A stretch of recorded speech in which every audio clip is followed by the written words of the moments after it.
Walk into any garden center in spring and you'll see the same lineup. Apple trees, peach trees, maybe a cherry if you're lucky. The tags have beautiful photos of perfect fruit. The prices range from $35 to $80, and the sales associate will tell you these are the best for your area. They're not lying, but they're not telling you the whole story. There's a tier of fruit trees that most nurseries don't stock, not because they don't produce, but because they don't sell. They have unfamiliar names. They don't photograph as well. There's no established market demand, so stores don't dedicate floor space to them. But if your goal is putting actual fruit on your table, with less spraying, less fuss, and in some cases, double or triple the yield per square foot, these are the trees that deserve your attention. I'm going to show you 7 fruit trees that outproduce the standard options in comparable space, require less pest management, and in several cases, fruit years earlier. These aren't exotic imports that need perfect conditions. These are proven performers that your great-grandparents grew before the commercial fruit industry standardized what shows up in stores, and by extension, what shows up in nurseries. Let's be fair to nurseries first. They're businesses, not conspiracies. They prioritize trees that customers recognize by name, ship well, survive bare root shipping, transplant easily, have mass appeal like apples, peaches, and cherries, produce commercial-looking fruit, and fit standard spacing recommendations. What often gets left out are trees with unfamiliar names, trees that produce unusual-looking fruit, varieties that ripen too quickly for shipping, and regional specialists that only perform well in certain climates. This isn't a conspiracy, it's simply shelf space economics. But it means some of the highest performing fruit trees get overlooked. Asian pears are one of the best examples. Nurseries don't promote them because they look unusual, round like apples, but technically pears, and many people don't know what to expect. Yet they're incredibly productive, often producing 50 to more than 100 pounds of fruit from a mature tree. They experience significantly less pest pressure than European pears, naturally resist pear scab, store for 3 to 4 months in cold storage, and produce crisp, juicy fruit that's excellent for fresh eating. When you can find them at grocery stores, they often sell for $3 to $5 per pound, while a young tree usually costs between $40 and $60 and begins producing within 3 to 4 years. Excellent varieties include Shinseki, 20th Century, and Hosui. Just remember that Asian pears generally require a compatible pollinator, so you'll need 2 different varieties or multiple grafts on the same tree. Mulberries are another incredibly productive tree that's often overlooked. The biggest reason nurseries avoid promoting them is because the fruit is extremely perishable, lasting only 1 or 2 days after ripening, and it stains almost everything it touches. Many people also remember the messy, fruitless male mulberries planted along streets decades ago, and mistakenly assume all mulberries are troublesome.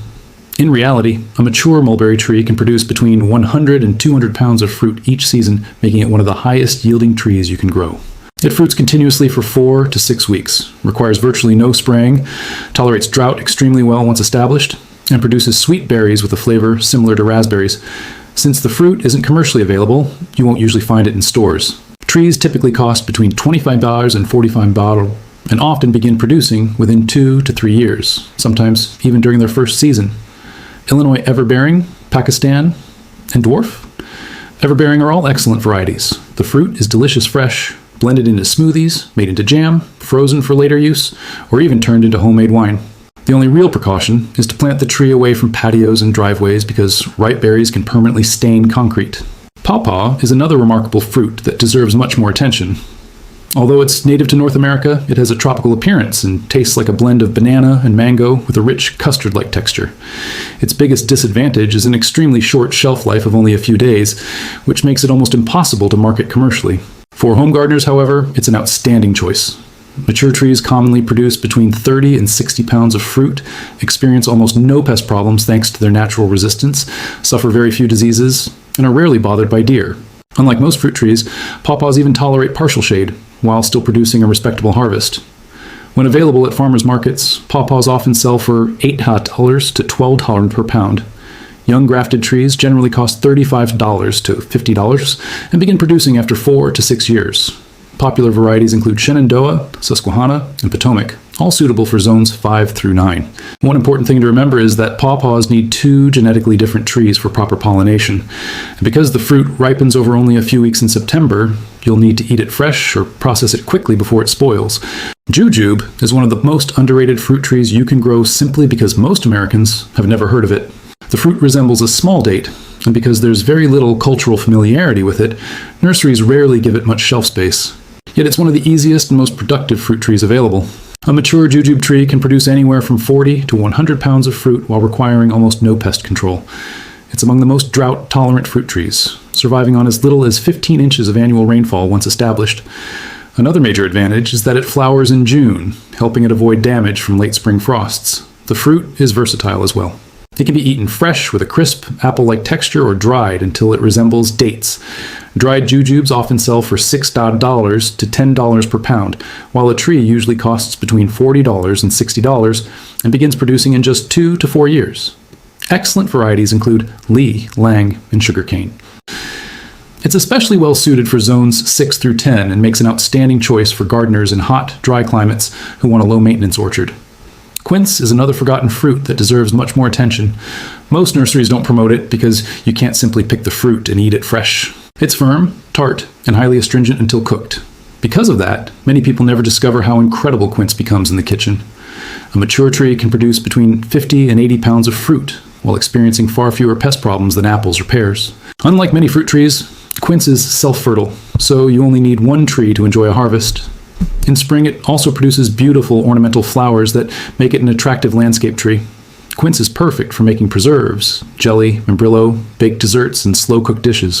When available in stores, the fruit often sells for $4 to $6 per pound. Trees generally cost $35 to $50 and begin producing after 3 to 4 years. Reliable varieties include Smyrna, Champion, and Aromatnaya, all well suited for zones 5 through 9. Medlar may be one of the strangest fruits on this list, and that's exactly why nurseries rarely stock it. The fruit isn't eaten immediately after harvest. Instead, it must go through a process called bledding, where it softens over 2 to 4 weeks until the texture and flavor fully develop. From a marketing standpoint, that's nearly impossible to explain to casual shoppers. But for adventurous gardeners, Medlar is a fascinating and rewarding tree. It typically produces 30 to 50 pounds of fruit each season, experiences almost no pest or disease problems, and is completely self-fertile, meaning one tree is all you need. It also offers beautiful spring blossoms and outstanding fall color, making it valuable as both an ornamental and fruit tree. Since Medlar isn't commercially available, you'll almost never find the fruit in stores. Trees generally cost between $40 and $55 and begin producing within 3 to 5 years. Once properly bledded, the fruit develops a rich flavor often compared to spiced apple butter with a hint of wine. It's best suited for zones 5 through 8 and is ideal for gardeners who enjoy growing unusual historical fruits. Hardy kiwi isn't technically a tree at all, it's a vigorous vine, but it easily earns a place on this list because of its incredible productivity. Nurseries often overlook it because it requires a sturdy trellis, and most shoppers are only familiar with the fuzzy kiwis imported from New Zealand. Hardy kiwi is completely different. The fruits are about the size of grapes, have smooth, edible skin, require no peeling, and are often even sweeter than the kiwis sold in supermarkets. A mature vine can produce between 50 and more than 100 pounds of fruit, while requiring very little pest control. Unlike fuzzy kiwi, hardy kiwi survives winter temperatures as low as minus 25 degrees Fahrenheit, making it suitable for much colder regions. Specialty markets sometimes sell the fruit for $8 to $12 per pound. Young vines usually cost between $30 and $45 and begin producing after 3 to 5 years. Excellent varieties include Ananas-Naya and Geneva, while Meter serves as a reliable male pollinator.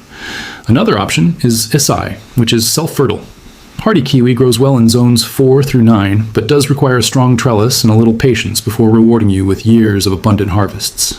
A standard apple tree is often considered the default choice for home orchards. A mature dwarf tree typically produces around 50 to 80 pounds of fruit, but maintaining high-quality apples usually requires 6 to 12 spray applications each year to control pests and diseases such as codling moth, apple maggot, apple scab, and fire blight. Most apple trees begin producing fruit within 3 to 5 years. Now compare that with a mulberry tree growing in roughly the same amount of space.